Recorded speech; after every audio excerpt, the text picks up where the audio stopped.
हमारी साइकिल है फर्राटेदार, लेकर जाती हमको गांव के उस पार। ओहो, निकला हूँ मैं करने दूध का व्यापार। मनसुख सुनीता चाची के घर के बाहर साइकिल रोकता है और घंटी बजाता है। काकी, आ जाओ, दूध ले लो। लाओ भाई, आज जरा आधा लीटर दूध ज्यादा दे देना, मेरी बिटिया को खीर खाने का मन है। हाँ हाँ, अभी ले लो, बढ़िया सी खीर बनाकर खिलाना बिटिया को। मनसुख फिर से साइकिल लेकर दूसरे घर दूध देने चला जाता है। अरे मनसुख भाई, ये लो तुम्हारे दूध के पैसे, आज महीना पूरा हो गया ना? हाँ दीदी, लाओ दो, आपका हिसाब एकदम साफ रहता है, आप एकदम समय पर पैसे दे देती हो। अरे मनसुख भैया, तुम गांव में सबसे सस्ता दूध देते हो और रोज समय पर भी आते हो, तो फिर हमारा तो फर्ज बनता है ना कि तुम्हें समय से तुम्हारे पैसे दें। अरे आपका धन्यवाद दीदी। अच्छा, मैं चलता हूँ। हाँ, इस दूध वाले की ज्यादा तारीफ नहीं कर रही थी तुम? अरे तो और क्या, सच ही तो कह रही थी, मैंने कुछ गलत कहा क्या? अरे मनसुख इतना ईमानदार है बेचारा। पहले हम शहर से पैकेट वाला दूध मंगाते थे, वो कितना महंगा पड़ता है, और उसे लेने के लिए आपको इतनी दूर दुकान तक जाना पड़ता था। बेचारा मनसुख तो घर तक दूध दे जाता है और पैसे भी शहर वाले दूध से कम लेता है। और तो और। अरे बस बस भाग्यवान, और ना बताओ, मैं समझ गया कि मनसुख बहुत बेचारा और ईमानदार है। अब मुझे माफ करो और जरा एक कप चाय पिला दो। हाँ हाँ, अभी लाती हूँ। उधर मनसुख अपना सारा काम खत्म करके घर पहुँच जाता है। अरे आप आ गए, आज देरी हो गई। अरे पूछो मत, साइकिल का टायर रास्ते में पंचर हो गया था, उसे ठीक कराने में बहुत देर लग गई। ओहो, तो आप एक मोटर गाड़ी क्यों नहीं खरीद लेते? इस साइकिल पर काहे चलते हैं जब ये इतनी खटारा है तो? ताकि मैं भोला, सीधा और गरीब लग सकूं। क्या क्या मतलब? अरे अगर मैं मोटर गाड़ी से चलने लगा तो गांव वाले सोचेंगे नहीं कि इस गरीब दूध वाले के पास इतना पैसा आखिर आया कहां से? हाँ, कहां से क्या? दूध बेचकर? और कैसे? मनसुख उठकर खड़ा होता है और सीधा अपने तबेले में जाता है, जहां मीना ने जानवरों का ताजा दूध निकाल कर रखा था। लेकिन सबको पता है कि सिर्फ दूध बेचकर कोई मोटर गाड़ी खरीदने के लायक नहीं हो जाता है। मनसुख ताजा दूध निकालकर उसमें अरारोट मिलाने लगता है।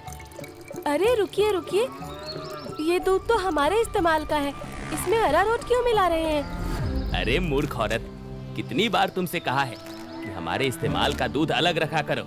यहाँ तबेले में मैं सिर्फ बेचने वाला मिलावटी दूध ही रखता हूँ।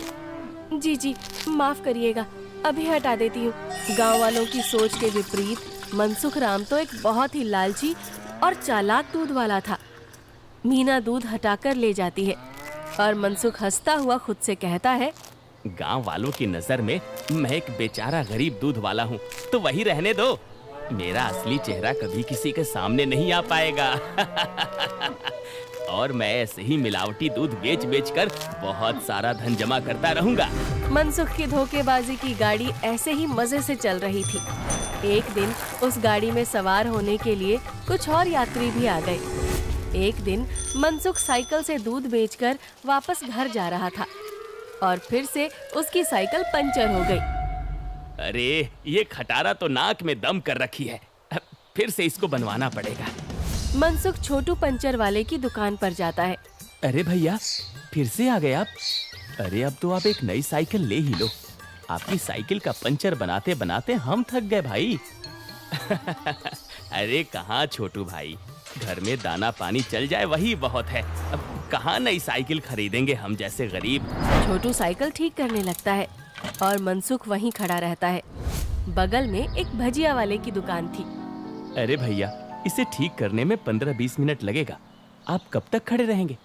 जाइए, सामने जाकर भजिए वाले की दुकान पर बैठ जाइए ना।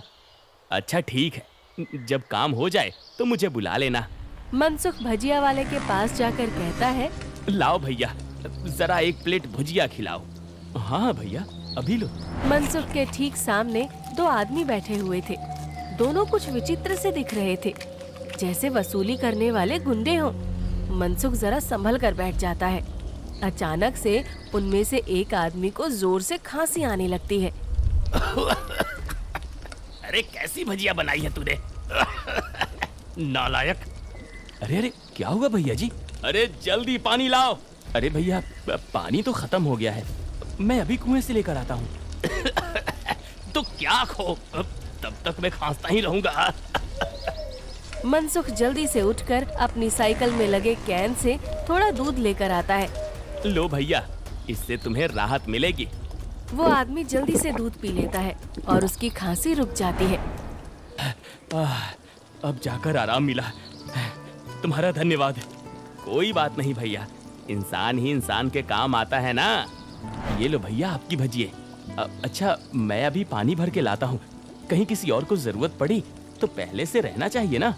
जब भजिया वाला चला जाता है तो मनसुख को अकेला पाकर वो गुंडे जैसा दिखने वाला आदमी मनसुख से कहता है, काफी शुद्ध दूध बेचते हो। क्या क्या मिलाया था दूध में?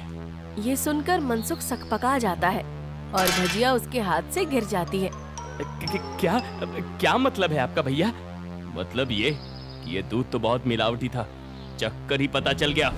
आज तक गांव में कोई भी मनसुख के मिलावटी दूध का स्वाद नहीं समझ पाया था और इस नए आदमी ने एक घूंट पीकर ही समझ लिया। मनसुख बहुत घबरा जाता है। देखो भैया, इस बारे में किसी को कुछ मत बताना। चाहो तो मुझसे कुछ पैसे ले लो, मेरे सालों का बना बनाया धंधा है, इसे चौपट मत करना। अरे हम तुम्हारा धंधा चौपट करने नहीं आए हैं, बल्कि हम तो तुम्हारे धंधे में 4 चांद लगवा देंगे। क्या मतलब है तुम्हारा? देखो भाई, मिलावट तो तुम कर ही रहे हो, तो हम तुम्हें मिलावट से कुछ अलग करने को नहीं कहते। तुम बस अपने दूध में ये मिला देना। वो गुंडा मनसुख के हाथ में एक पाउडर की पुड़िया थमाता है। ये क्या चीज है भाई? नहीं नहीं, ये नशे वशे का व्यापार नहीं करता मैं। ये सब तुम अपने ही पास रखो। अच्छा, मतलब सिर्फ दूध में अरारोट मिलाने का व्यापार ही करते हो? चलो ठीक है, कोई बात नहीं। हमने सोचा था तुम भी 4 पैसे ज्यादा कमा लो, मगर ये तो अपना अपना भाग्य है। क्या? अरे मैं तो मजाक कर रहा था।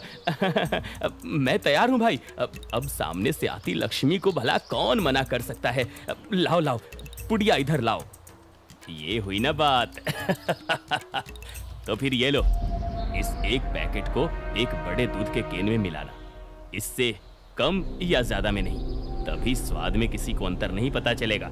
और हाँ, इसे मिलाने के बाद तुम्हारे दूध की डिमांड गांव में 4 गुना हो जाएगी। लोगों को ये बहुत अच्छा लगने लगेगा और चाह कर भी बिना इसे कोई पिए रह ही नहीं पाएगा। एक पुड़िया का 1000 रुपए हुआ। अरे अब ये तो बहुत ज्यादा है भैया। अच्छा, ज्यादा लग रहा है? अब चलो कोई बात नहीं, मत खरीदो। अभी ये भजिया वाला आएगा ना, तो इसे ही बेच देंगे।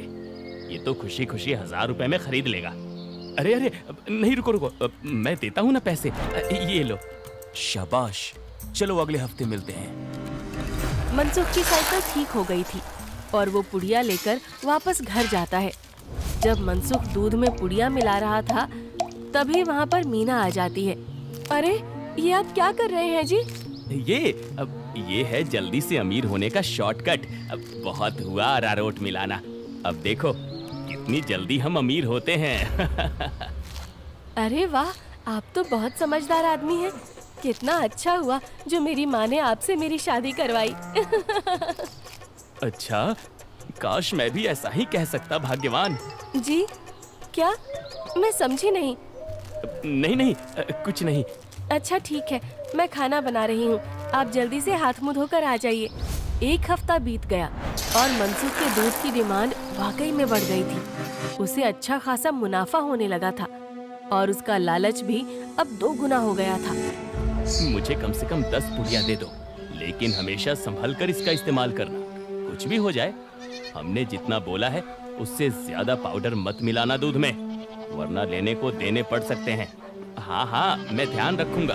मनसुख रोज की तरह सुनीता काकी के घर में दूध देने जाता है और आवाज लगाता है, काकी आ जाओ, दूध ले लो। मनसुख के आवाज लगाने पर अंदर से सुनीता काकी की जगह एक जवान लड़का आता है। लाओ भैया, दूध मुझे दे दो। अरे आप कौन है? आपको पहले तो कभी गांव में नहीं देखा। अरे मनसुख, ये मेरा भतीजा है, अपने पिताजी के साथ यहाँ कुछ दिनों के लिए छुट्टी पर आया है। अच्छा, छुट्टी पर? शहर में क्या नौकरी करते हो भैया? पुलिस में हूँ। पुलिस का नाम सुनते ही मनसुख घबरा जाता है और उसके हाथ से बर्तन छूट जाता है। सारा दूध नीचे गिर जाता है। अरे अरे, ये क्या हो गया? ये दूध कैसे गिर गया? वो गलती से हाथ से बर्तन फिसल गया था काकी। कोई बात नहीं, दूसरा दूध दे दो। अरे नहीं, आज तो दूध खत्म हो गया है काकी। मैं कल आता हूँ ना। अच्छा, अब मैं चलता हूँ। हाँ? इतना कहकर मनसुख जल्दी से वहाँ से भाग जाता है। मनोज और सुनीता दोनों को मनसुख की ये हरकत बहुत अजीब लगती है। ये इसे क्या हो गया? इसने ऐसा तो पहले कभी नहीं किया। होगी जरूर कोई बात। खैर चलिए अंदर चलते हैं बुआ जी। आज तो बाल बाल बचा। कहीं उस पुलिस वाले को सच का पता चल जाता तो आज तो मैं गया काम से। बाकी की जिंदगी जेल के अंदर काटनी पड़ती। उफ। अरे क्या हुआ जी? आप ऐसे हाफ क्यों रहे हैं? फिर से कुत्तों ने दौड़ा दिया था क्या? अरे चुप करो तुम। तुम्हारे ही बोलने की कमी है इस वक्त। अब जाओ यहाँ से। मेरे सर में दर्द हो रहा है। उसे और मत बढ़ाओ। क्या आप भी? मैं जब भी बोलती हूँ पता नहीं कैसे आपके सिर में दर्द होने लग जाता है। ओफो, तुम्हारे सामने आकर बैठना ही पाप है। मैं जा रहा हूँ यहाँ से। मनसुख गुस्से में घर से बाहर जाने लगता है और तभी वो देखता है कि सामने से मनोज चला आ रहा है। अरे दादा रे, ये वापस यहाँ क्यों आ रहा है? मनसुख जल्दी से वापस घर के अंदर भाग जाता है। देखा, नहीं रह पाए ना मेरे बिना। हाँ। अरे चुप करो तुम। जब देखो तब बकवास। क्या मैं अंदर आ सकता हूँ? जी, आप यहाँ आइए आइए। हाँ, वो दूध गिर गया था ना, तो बुआ जी ने कहा कि आपके घर आकर दूध ले जाऊं। बड़ा विश्वास है उन्हें आप पर। मैंने कहा कि पास की किसी दुकान से जाकर दूध ले आऊं, लेकिन उन्होंने कहा कि मनसुख भाई के वहां से ही दूध लेकर आओ। अरे ऐसी बात है क्या? ये तो काकी का बड़प्पन है, वरना मैं तो बस मामूली सा दूध वाला हूँ। अच्छा, ऐसा लगता तो नहीं है। गांव में तो आपके बहुत चर्चे हैं। मैंने तो आज तक किसी आम दूध वाले का इतना नाम नहीं देखा है। मनसुख थोड़ा घबराता है और फिर मीना से कहता है, इन्हें चाय वाय पिलाओ, मैं इनके लिए दूध लेकर आता हूँ। ये शहर से आए हैं, बहुत बड़े पुलिस वाले हैं। अरे वाह, आप बैठिए, मैं अभी आपके लिए चाय लेकर आती हूँ। मनसुख तबेले में जाकर शुद्ध दूध निकालता है। अरे अब मैं क्या करूँ? इसे मिलावटी दूध कैसे दूँ? और अगर एकदम शुद्ध दूध दिया तो फिर सुनीता काकी को स्वाद अलग लगेगा। ये तो मैं अच्छा फंस गया हूँ। मनसुख सोच विचार में डूबा था और उधर मीना चाय बनाकर ले आती है। लीजिए, गर्मा गर्म चाय और पनीर के पकौड़े खाइए। मनसुख तबेले से बाहर आकर बहाना बनाता है। अरे आज इतनी गर्मी है ना, जो भी बचा हुआ दूध था वो तो फट गया। माफ करना, आप इतनी दूर आए और दूध ही नहीं बचा। अरे चलिए, कोई बात नहीं। आज हमारे नसीब में आपके यहाँ का दूध नहीं लिखा है, तो कोई बात नहीं। वैसे भाभी जी ने बहुत कमाल की चाय और पकौड़े बनाए हैं। एकदम शुद्ध दूध और पनीर का स्वाद था। अब मैं चलता हूँ। मनोज इतना कहकर चला जाता है। पीछे से मनसुख चिढ़ते हुए मीना से कहता है, अरे क्या जरूरत थी पकौड़े बनाने की? अरे केवल चाय देती ना, उससे ज्यादा स्वाद नहीं देना था। छी छी, कैसी बातें करते हो? मेहमान तो भगवान होता है ना। ओफो, तुमसे बहस करना ही बेकार है। गुस्से में मनसुख चला जाता है। मनोज के डर से कुछ दिनों तक मनसुख किसी को भी दूध देने नहीं जाता और बीमारी का बहाना लगा देता है। ये क्या चल रहा है दूध वाले? तुम हमसे पुड़िया क्यों नहीं ले रहे हो? कहीं किसी और से सौदा तो नहीं कर लिया? अरे नहीं, गांव में एक पुलिस वाला आकर ठहरा है। उसके रहते मैं मिलावटी दूध नहीं बेच सकता। कुछ दिन इंतजार करना पड़ेगा। क्या? अच्छा ठीक है, तब तो हमें मिलाना भी नहीं चाहिए। इसी तरह मनसुख और गुंडों का काम कुछ दिन तक ठप रहता है। एक दिन अचानक से मनसुख देखता है कि मनोज सवेरे ही बैग लेकर स्टेशन की तरफ जा रहा था। अरे आप वापस जा रहे हैं? हाँ भाई, मेरी आज शहर की वापसी की ट्रेन है। अगली बार आऊंगा तो अपनी तबीयत बढ़िया रखना। तब तुम्हारे घर का शुद्ध दूध और पनीर जरूर खाऊंगा। इतना कहकर मनोज चला गया और मनसुख खुशी से तबेले में गया। चलो बला टली, अब फिर से काम पर लगता हूँ। मीना पहले से ही खड़ी दूध में पुड़िया वाला पाउडर मिला रही थी। अरे ये क्या चल रहा है? वो मैंने सोचा आप बहुत दिनों से काम पर नहीं गए हैं, तो आज आपसे कहूँगी काम पर जाने को। और ये पाउडर यहीं रखा था, तो मैंने सोचा मैं ही मिला दूं। मनसुख ने देखा कि मीना के हाथ में एक पुड़िया थी। अरे तुम अपने काम से काम रखा करो, ज्यादा मेरे काम में अपनी नाक मत घुसाया करो। हटो अब। मनसुख दूध की कैन लेकर चला जाता है। मीना चिढ़ते हुए जमीन पे पड़ी 4 और पुड़िया उठाते हुए खुद से कहती है, जब देखो तब चिल्लाते रहते हैं। इनका काम आसान करने पर भी चिल्लाते हैं। 5 पुड़िया दूध में डाल दी तो इन्हें तो आसानी हुई ना, कभी समझते ही नहीं। मनसुख दूध सारे गांव में बांटकर घर आ गया। उफ, इतने दिनों बाद आज काम किया, मैं तो बड़ा थक गया। जैसे ही मनसुख सुस्ताने बैठा, उसके कॉलर पर मनोज ने हाथ रखा। मनोज को देखकर मनसुख के होश ही उड़ गए। तुम यहाँ? अरे दूध वाले, नशे का तो ठीक है, मगर इतना नशा कौन मिलाता है दूध में कि पहली घूंट में ही आदमी का सर चकरा जाए? क्या ये क्या बकवास है? मैं नहीं जानता ये सब तुम क्या कह रहे हो। अब और तुम्हारी तो ट्रेन थी ना? जी हाँ, मगर मेरी ट्रेन कैंसिल हो गई है और आपकी ट्रेन का समय हो गया है। चलिए, अब आपकी ट्रेन सीधा हवालात में जाकर रुकेगी और रास्ते में आपके साथियों को भी सवार कर लेंगे। मतलब? मैं जैसे ही घर वापस गया, बुआ जी ने मुझे 1 गिलास दूध दिया। दूध पीते ही पता चला कि उसमें कितना नशा था और मेरे जाते ही तुम्हारी तबीयत एकदम ठीक हो गई। बस मैं समझ गया कि क्या हेरा फेरी कर रहे हो तुम। नहीं, कोई हेरा फेरी नहीं है, मैंने कुछ नहीं किया। जरूर किसी ने मुझे फंसाया होगा। शहर से मैंने अपनी टीम बुला ली है, बाकी की तहकीकात तो वो लोग करेंगे। फिलहाल तुम चलो मेरे साथ थाने, बाकी के सवाल जवाब वहीं होंगे। मनोज घसीटकर मनसुख को थाने ले गया और पूरे गांव को लालची चालाक दूध वाले का असली चेहरा दिख गया। मनसुख के साथ साथ उसके साथी भी पकड़े गए।